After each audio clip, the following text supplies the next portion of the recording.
ಪ್ರಧಾನಿ ನರೇಂದ್ರ ಮೋದಿ ಅವರ ವಿರುದ್ಧ ಅವರ ಆಪ್ತರೆನಿಸಿದ ಇಬ್ಬರು ತಿರುಗಿ ಬಿದ್ದಿರೋದು ಕುತೂಹಲಕ್ಕೆ ಕಾರಣ ಆಗಿದೆ. ಇವರಲ್ಲಿ ಒಬ್ಬರು ಸುಬ್ರಹ್ಮಣ್ಯಂ ಸ್ವಾಮಿ, ಇನ್ನೊಬ್ಬರು ಮೋದಿ ನಾಮ ಎಂಬ ಪುಸ್ತಕ ಬರೆದು ಅವರ ಪ್ರಚಾರಕರ್ತೆಯಾಗಿ ಗುರುತಿಸಿಕೊಂಡಿದ್ದ ಮಧು ಪೂರ್ಣಿಮಾ ಕಿಶ್ವಾರ್.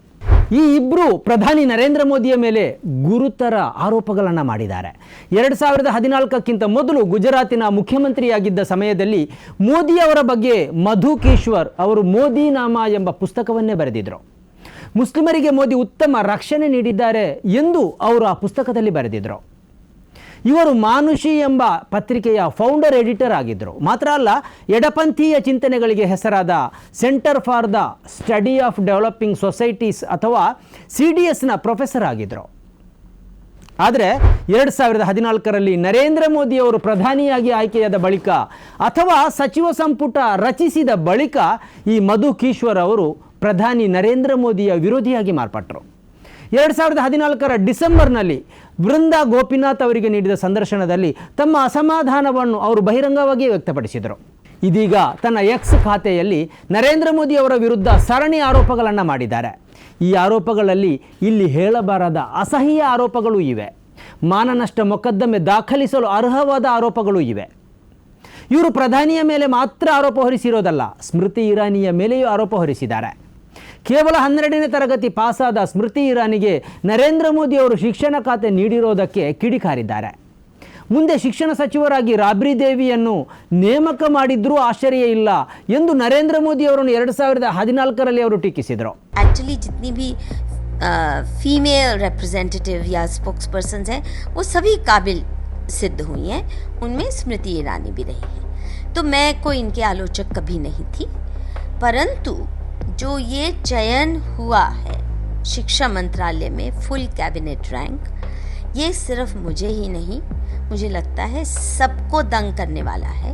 और इस चयन पे मेरा मानना है, मेरी जानकारी है कि पार्टी के अंदर भी खलबली मच गई. ಅರುಣ್ ಜೇಟ್ಲಿ ಅವರನ್ನು ಇವರು ಟೀಕಿಸಿದರು. ಕಪ್ಪು ಹಣದ ವಿರುದ್ಧ ಇವರು ಯಾವುದೇ ಗಂಭೀರ ಕ್ರಮ ಕೈಗೊಂಡಿಲ್ಲ ಎಂದು ತಮ್ಮ ಟೀಕೆಗೆ ಅವರು ಆಧಾರವನ್ನು ಒದಗಿಸಿದರು. ಇದೀಗ ಮಾರ್ಚ್ 25ರಂದು ತಮ್ಮ ಎಕ್ಸ್ ಖಾತೆಯಲ್ಲಿ ಅವರು ಇನ್ನಷ್ಟು ಆರೋಪಗಳೊಂದಿಗೆ ಕಾಣಿಸಿಕೊಂಡಿದ್ದಾರೆ. ಮುಂದೆ ಇನ್ನಷ್ಟು ಕಾಂಪ್ರಿಹೆನ್ಸಿವ್ ಡಾಕ್ಯುಮೆಂಟ್ ಪ್ರಕಟಿಸುವುದಾಗಿಯೂ ಹೇಳಿದ್ದಾರೆ.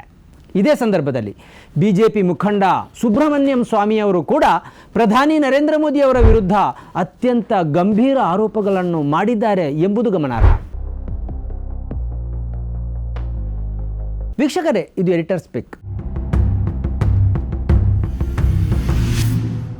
ನಿಜವಾಗಿ ಈ ಇಬ್ಬರನ್ನು ಗಂಭೀರವಾಗಿ ಪರಿಗಣಿಸಬೇಕಿಲ್ಲ.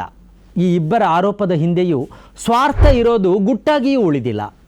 ನರೇಂದ್ರ ಮೋದಿ ಅವರು ಗುಜರಾತ್ನ ಮುಖ್ಯಮಂತ್ರಿಯಾಗಿದ್ದಾಗ ಇದೇ ಮಧು ಕಿಶ್ವಾರ್ ಹೊಗಳಿದ್ರು.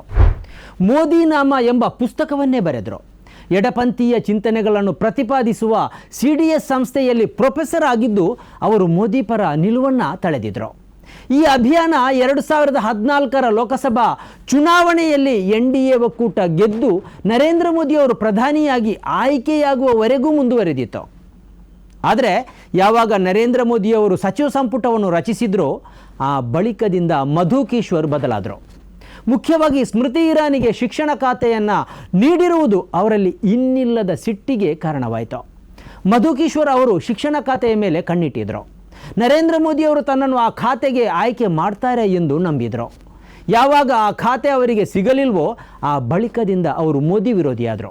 12वीं पास व्यक्ति जिसने वाकई कुछ सीरियस न पढ़ाई की हो न शिक्षा क्षेत्र से उसका जुड़ाव रहा हो. ಸುಬ್ರಹ್ಮಣ್ಯಂ ಸ್ವಾಮಿ ಕೂಡ ನರೇಂದ್ರ ಮೋದಿ ವಿರೋಧಿಯಾದದ್ದು ಇಂಥದ್ದೇ ಒಂದು ಸ್ವಾರ್ಥದಿಂದ. ಅವರು ಹಣಕಾಸು ಖಾತೆಯ ಮೇಲೆ ಕಣ್ಣಿಟ್ಟಿದ್ದರು. ಆದರೆ ಅದು ಅರುಣ್ ಜೇಟ್ಲಿ ಪಾಲಾಯಿತು. ಆ ಬಳಿಕ ಕೂಡ ಸುಬ್ರಹ್ಮಣ್ಯಂ ಸ್ವಾಮಿಗೆ ಅದು ಸಿಗಲಿಲ್ಲ. ಅದರ ಜವಾಬ್ದಾರಿಯನ್ನು ನಿರ್ಮಲಾ ಸೀತಾರಾಮನ್ ವಹಿಸಿಕೊಂಡರು. ಈ ಫ್ರಸ್ಟ್ರೇಷನ್ ಸುಬ್ರಹ್ಮಣ್ಯಂ ಸ್ವಾಮಿಯವರ ಟೀಕೆಯಲ್ಲಿ ವ್ಯಕ್ತವಾಗ್ತಾ ಇದೆ.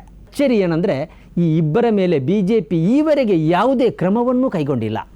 ಸುಬ್ರಹ್ಮಣ್ಯಂ ಸ್ವಾಮಿ ಅವರನ್ನು ಪಕ್ಷದಿಂದ ಉಚ್ಚಾಟನೆಯನ್ನೂ ಮಾಡಿಲ್ಲ. ಅವರು ನರೇಂದ್ರ ಮೋದಿ ಅವರನ್ನು ಪದೇ ಪದೇ ಟೀಕಿಸ್ತಾ ಬಂದಿದ್ದಾರೆ. ಅತ್ಯಂತ ಗಂಭೀರ ಮತ್ತು ಮಾನಹಾನಿ ಆರೋಪಗಳನ್ನು ಹೊರಿಸ್ತಾ ಬಂದಿದ್ದಾರೆ.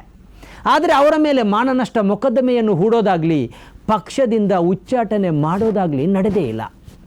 BJP ಕಾರ್ಯಕರ್ತರಲ್ಲಿ ಇದು ಒಂದು ಬಗೆಯ ಗೊಂದಲವನ್ನು ಹುಟ್ಟುಹಾಕಿದೆ. ಸುಬ್ರಹ್ಮಣ್ಯಂ ಸ್ವಾಮಿ ಅವರನ್ನು ಮತ್ತು ಪಕ್ಷದಲ್ಲಿ ಯಾಕೆ ಇಟ್ಕೊಳ್ಳಲಾಗಿದೆ ಎಂಬ ಪ್ರಶ್ನೆ ಅವರಲ್ಲಿದೆ. ತಾವು ಅಪಾರವಾಗಿ ಪ್ರೀತಿಸುವ ನಾಯಕನನ್ನು ಇಷ್ಟು ಕೆಟ್ಟದಾಗಿ ಪಕ್ಷದ ಮುಖಂಡನೇ ಹೀಯಾಳಿಸ್ತಾ ಇದ್ದರೂ ಹೈಕಮಾಂಡ್ ಯಾಕೆ ಮೌನವಾಗಿದೆ ಎಂಬ ಪ್ರಶ್ನೆ ಕಾರ್ಯಕರ್ತರಲ್ಲಿದೆ. ಮಧು ಕಿಶ್ವರ್ ಅವರು ಪ್ರಧಾನಿ ನರೇಂದ್ರ ಮೋದಿ ಅವರ ಮೇಲೆ ಆರೋಪ ಹೊರಿಸಿ ದಿನಗಳಷ್ಟೇ ಆಗಿವೆ. ಅವರ ವಿರುದ್ಧ ಮಾನನಷ್ಟ ಮೊಕದ್ದಮೆಯನ್ನು ಹೂಡಲಾಗುತ್ತಾ ಅನ್ನುವುದು ಗೊತ್ತಾಗಿಲ್ಲ. ಅಲ್ಲದೆ ಇನ್ನಷ್ಟು ಕಾಂಪ್ರಹೆನ್ಸಿವ್ ಡಾಕ್ಯುಮೆಂಟ್ನೊಂದಿಗೆ ಬರುತ್ತೇನೆ ಎಂದು ಅವರು ಬೆದರಿಕೆ ಹಾಕಿದ್ದಾರೆ.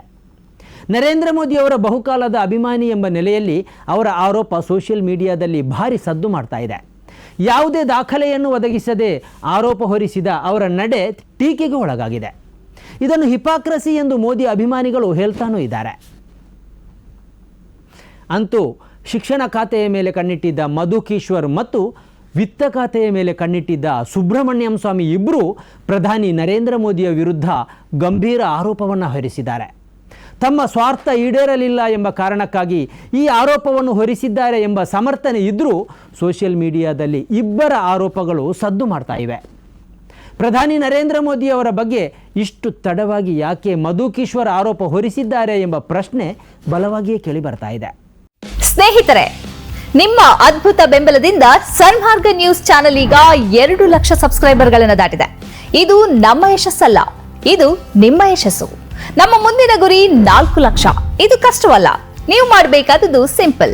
ನೀವು ಸನ್ಮಾರ್ಗ ನ್ಯೂಸ್ ಚಾನೆಲ್ ವಿಡಿಯೋವನ್ನ ನಿಮ್ಮ ಸ್ನೇಹಿತರಿಗೆ, ಕುಟುಂಬದವರೊಂದಿಗೆ ಹಂಚಿಕೊಳ್ಳಿ ಮತ್ತು ಅವರಲ್ಲೂ ಸಬ್ಸ್ಕ್ರೈಬ್ ಮಾಡಲು ಹೇಳಿ. ನೀವು ಶಕ್ತಿಯನ್ನು ಕೊಡಿ, ನಾವು ನಿಖರ ಸುದ್ದಿ ಕೊಡ್ತೇವೆ. ಧನ್ಯವಾದಗಳು.